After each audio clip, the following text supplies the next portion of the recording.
Wasteful government spending has been an issue for decades, but could the newly formed Department of Government Efficiency be the answer? Designed to eliminate unnecessary spending and hold agencies accountable. This initiative could be a game changer, right? Or just another bureaucratic illusion. Let's dive into it. Let's go ahead, man. Let's dive into it. So this DOGE has been a very interesting topic as of late. I've definitely been seeing a lot of headlines, but as always, we're going to start with the orders. And before we get into it, this is another, what I'm realizing, a lot of the controversy is over black and white Right. things. Right. Like, this is a person who is not getting paid for this. Mm-hmm. He's not a full-time employee. I think I'm talking about Elon Musk. He only works, I think, 100 and something days out the year, almost like an auditor. Right. He's just coming in, making sure things is going where they should go. But yet, the Americans are in an uproar about it, and they, making it seem like it's more than what it is. He's over the currency. He's changing things. He's not doing nothing. Trump done got on here and said that man can't do nothing that he don't allow him to do. Right. Everything he has to. He only has a C. He only could see what's going on. He don't have, almost like when you get like an Excel sheet. So he's behind the safety glass in this. Yeah, it's like when you get it. Sometimes when someone forwards you an Excel sheet. Okay. Sometimes you have view only. He in view only. View only. He's No. view only. Well, his permissions, his security permissions is that of view only. He can't write. He can't write, change, or nothing. Yeah, he can't write basically. Right. He can't write. And so with that being said, I don't understand, and then the things that they're finding. But before we get into that, let's get into, Let's get into these orders. Let's get into the executive order. All right, so establishing and implementing the President's Department of Government Efficiency. So let's look at the literature. So purpose, this executive order establishes the Department of Government Efficiency to implement the President's DOGE agenda by modernizing federal technology and software to maximize governmental efficiency and productivity. So to your point, that's the black and white of it all. That's the black and white of the DOGE situation. And if you're making it about anything other than that, then if you're making it about anything other than that, then you're just caught up in your own reality of events. And I'm not saying that it's right, wrong, good, bad, beautiful, ugly, but I am saying you're inaccurate because like you said, it's in black and white right there. It's black and white, and it's, we have to admit that this is our money. This is our taxpayer dollars. They tax us so many times. Like our money get taxed. Coming, going, leaving. When it's sitting there, you tax when you go to work.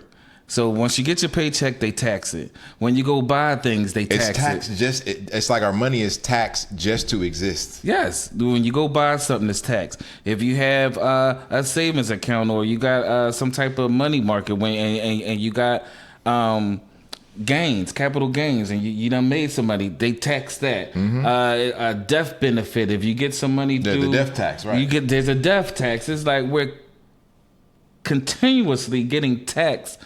And it's like all this money, and it's just going out the window. You would think by the rate that we get taxed that we should have You would think by the rate we are taxed that we would have a war chest of money or a surplus of money for America to do so much things, but that money ain't just vanishing because it is getting printed. Yeah, it is getting, the money is getting printed, right?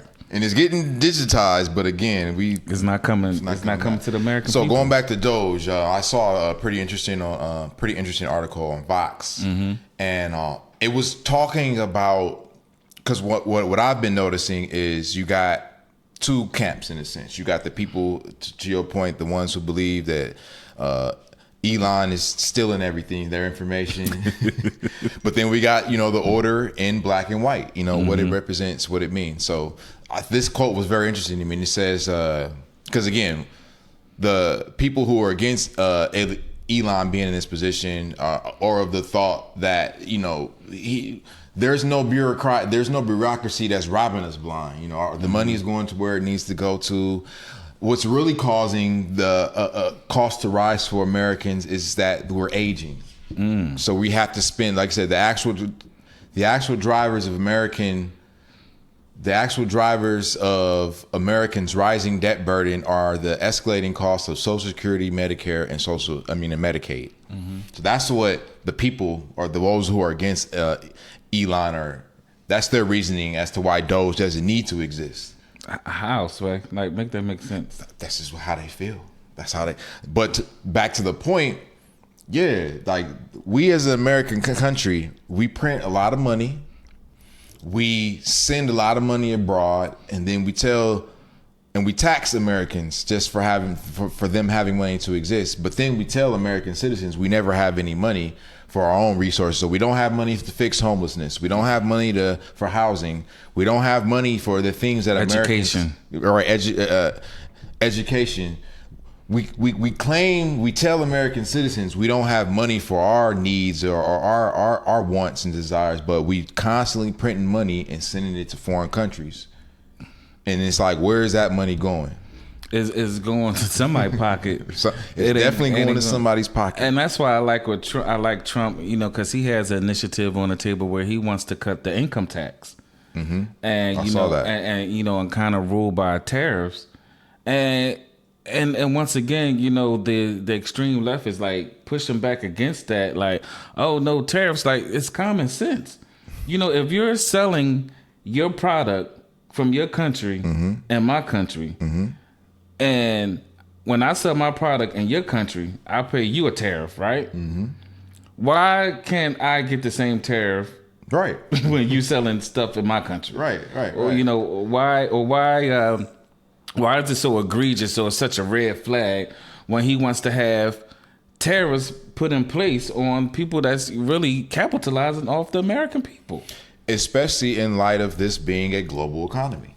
Facts. So if we are in a global economy and American goods that are exported are tariffed once they reach their destination port, then to your point, why would we as an Americans have a problem with that? But going back to just the DOGE specifically angle to this, why wouldn't we want to have some sort of governing body overseeing this efficiency? Because as I said, we're talking about technology.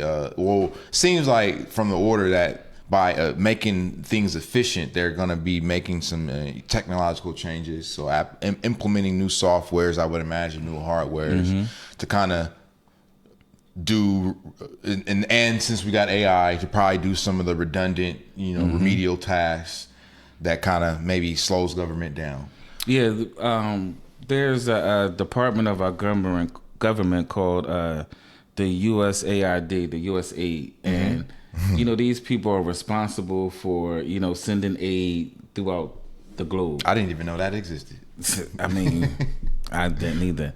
And, just to, put things in perspective so y'all don't think we're just, talking shit. There's been a lot of videos that, talks about the wasteful spending that's going on. Let's look at a couple of these videos and you let me know, is this where you want your tax dollars going? Trump basically shut the government out of government. And the Democrats shrugged, turned around, and went to dinner. This is what Democrats are fighting to save. These are some of the insane priorities that organization has been spending money on. $1.5 million to advance DEI in Serbia's workplaces, $70,000 for a production of a DEI musical in Ireland, $47,000 for a transgender opera in Colombia, $32,000 for a transgender comic book in Peru. I don't know about you, but as an American taxpayer, I don't want my dollars going towards this crap. And I know the American people don't either. And that's exactly what Elon Musk has been tasked by President Trump to do, to get the fraud, waste, and abuse out of our federal government. We can keep going. $20 million for Iraqi Sesame Street, $2 million for Moroccan pottery classes, $11 million to tell Vietnam to stop burning trash, $27 million to give gift bags to illegals before we deport them. Millions to help Afghanis grow crops instead of opium. That program was such a success that opium production doubled.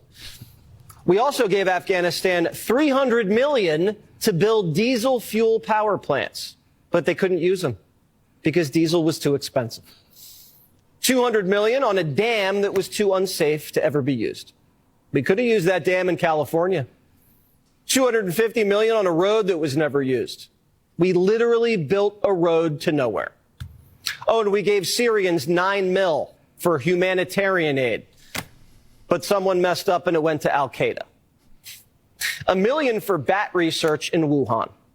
That equates to $1 million for each dead American.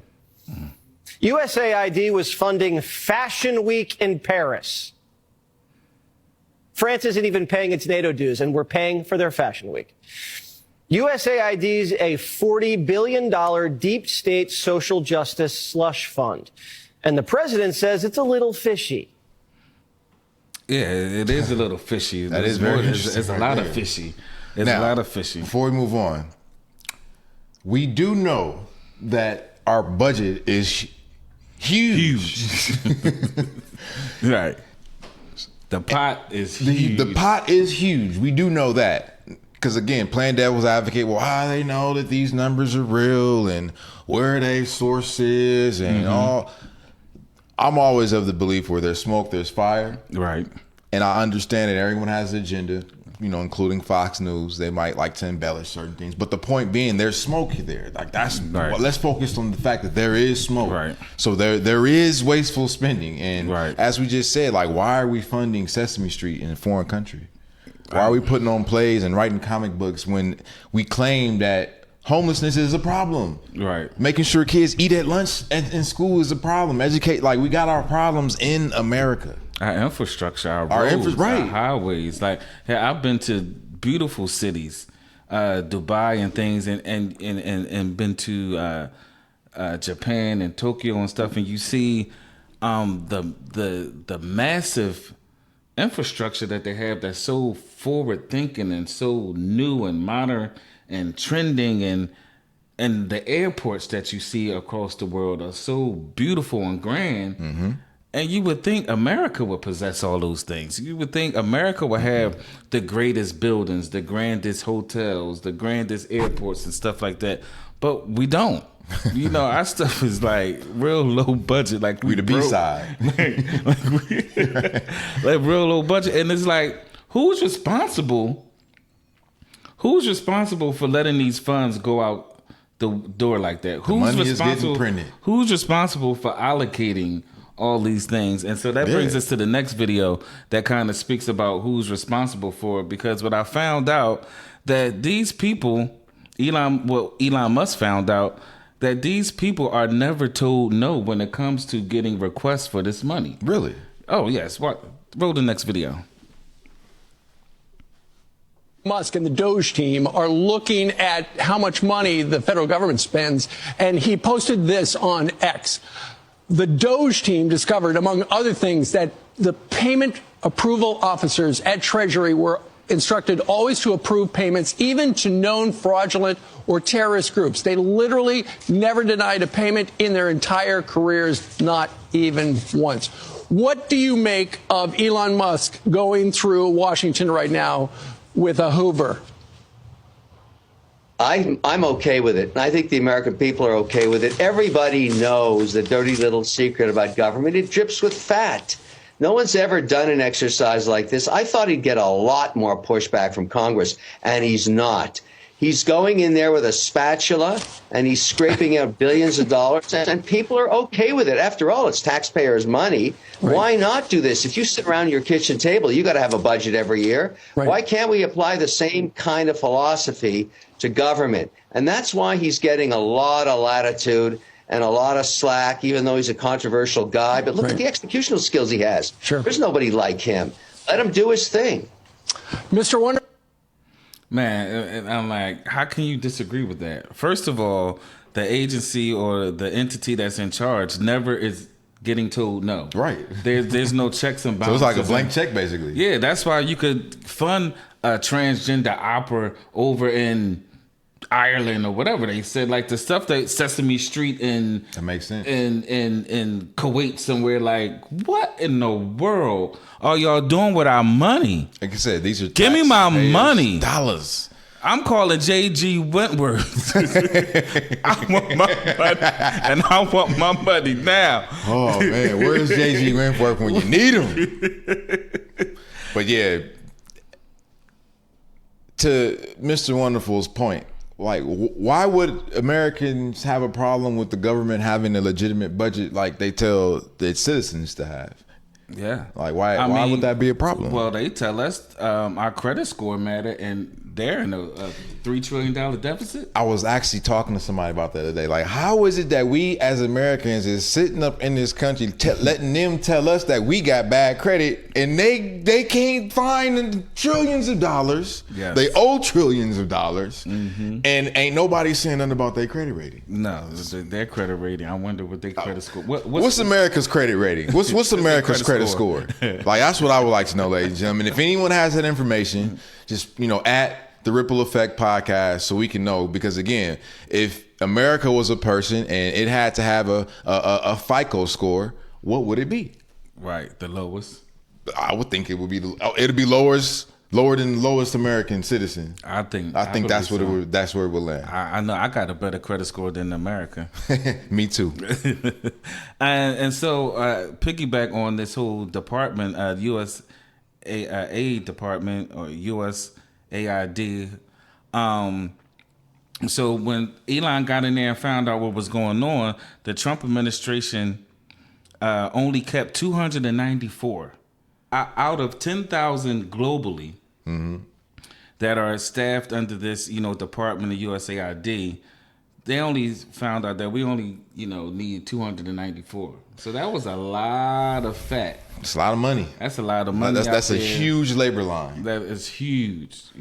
So that's part of the efficiency. Because remember when Elon bought Twitter, he basically did something similar. He trimmed a lot of the fat. Yeah. He cut off. He fired or they let go of a lot of the workers, fired or resigned, however you want to label it. But they were still able to function. And I vividly remember people saying like, "Oh, the company's going to crash because they don't have the people to run it." But then it's just like, "Oh no, we'll be all right." And so Trump is offering, because his whole thing was to shrink government, and that was one of his talking points when he ran on the campaign trail. Yeah. And we always like, okay, shrink the government, right? So these people now they arguing what I seen in the news today. They're upset because he's offering them a payout. And they're mad that he's offering them a payout.